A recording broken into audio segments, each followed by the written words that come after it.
Hello guys, and welcome back to another video. And in today's video what I'm going to be going over is supply to demand and demand to supply flips. So knowing your flips is quite important as well, because if you can see these on the charts, you can then find where potential supply or demand zones are being created and things like that. So what I'm going to do, again as usual, what I'll do is just draw a quick diagram and then I will give you some chart examples and we'll go through it together. So first of all, what I'll do is I will take this here, and for example, if we have got a supply, so this would be our supply zone. So what we are looking for in order to see a supply to demand flip is something a little bit like this. So what we are looking for is we are looking for price to come up, and the most important thing to remember when you're looking at supply and demand to supply flips is we are looking for a reaction to supply. So for example, if we come up, we tap into the supply zone here, we get a little bit of a reaction, and then we do go ahead and break the supply, and that supply then fails. What this would be is a supply to demand flip, and then your demand zone, would be created somewhere down here. And then what you would be looking for is, if I just mark it as a demand, what you would be looking for is obviously for price to return. It could mess about a little bit and then eventually return and then explode to the upside. So that's the kind of model we are looking for. It's not always going to be perfect and it's not always going to work out, but a lot of the times it will. So what I'm going to do now, and obviously what I will just mention is it's the same thing on the other side. So demand to supply, it's the same kind of thing if you're going in the bearish direction. So if I just delete this and I bring up my charts here, I've marked out a couple of supply to demand flips. So what we are seeing here essentially is, if I just get my little pen tool, just draw a little line. So I'll make this orange just so we can see a little bit better.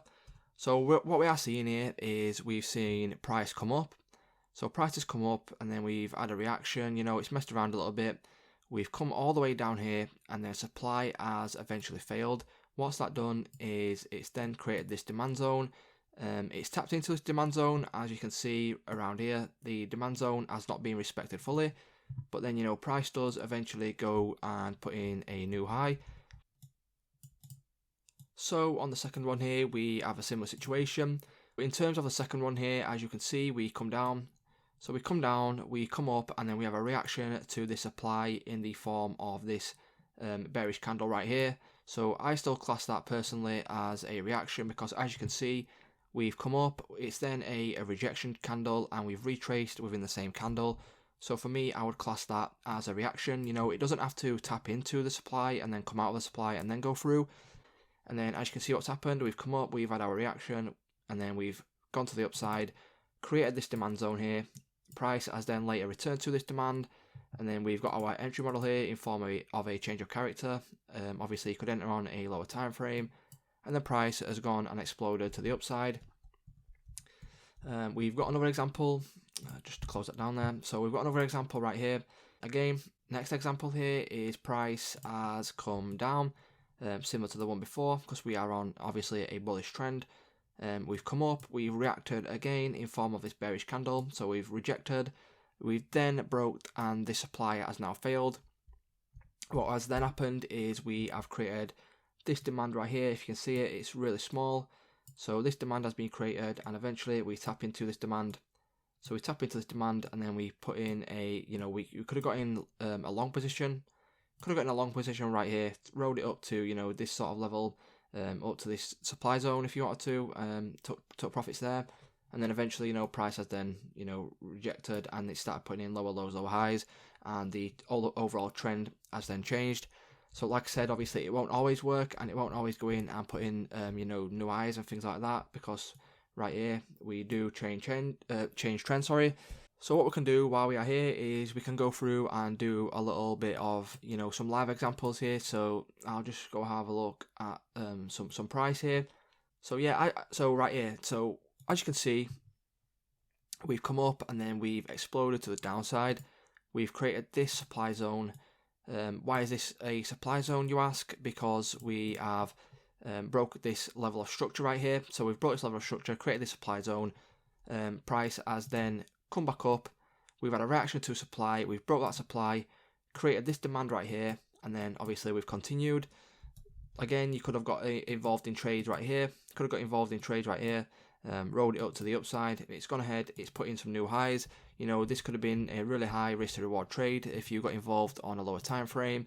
So if I just go back a little bit further and see if we can find any more, you know, clean examples that you can take a look at yourselves. So, you know, around about here would be a good example. As you can see, we've been on an uptrend. So we've been on an uptrend. We've been putting higher highs, higher lows.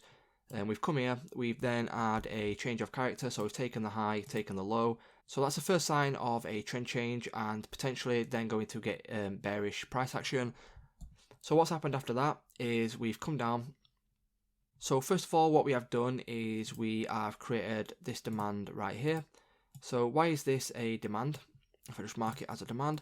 So why is this a demand? This is a demand because this is the origin of the move, which went and took out this high right here. So it took out this high, created this demand right here. It's the extreme of this leg, and as you can see, price has then had a trend change. We've had a change of character. It's come down. We've had a reaction. We've had a reaction in the form of this right here. So we've come down. We've had a reaction, which is right there. What's happened then is because of the reaction, we've come down. We've had a break of structure. We've created this supply zone right here. And if I just mark that out, and then we can go to the right and see if this tapped into anything, or if something tapped into this, sorry. So what I'll do is I'll just drag this out. And then, yeah, as you can see, this has then come up. So if I just mark it as a supply, this is our supply. So as you can see, price has gone all the way down, and then it's eventually returned into this POI. So it's returned into this POI, and then we've had an explosion to the downside. So again, you could obviously, this is a 4-hour chart, so what you could do is you could drop to a lower time frame, refine these zones, and you know, you could have got involved here on a trade, and you know, this trade, if I just zoom out a little bit, you know, you could have made serious percentage on this trade. It's come down, it's taken out these lows right here. You know, the trade, if you got in a trade right here, you know, the risk to reward would have been absolutely amazing. You could have been done for the week, done for the month, whatever it may be. But yeah, that's the principle of supply and demand flips and demand to supply flips. It's a really good concept to have in your locker. Like I say in every educational video that I do post on my YouTube channel is, you know, go on your charts, try this out yourself. Just train your eyes to see this kind of thing, because, you know, the more you practice, the more you'll be able to see it. And like I say, it's really good to have in your locker if you are, you know, serious about trading. So yeah, what I'd say is, so yeah, that's just about it for this video, guys, like I say. If you are enjoying these educational videos and you're taking a little bit of value from them, you know, drop a like on the video, subscribe to the channel, and I'll be continuing posting stuff like this. Hopefully it's helping you guys, and yeah, without further ado, guys, thank you very much for watching, and thank you for tuning in today, and I will see you in the next video.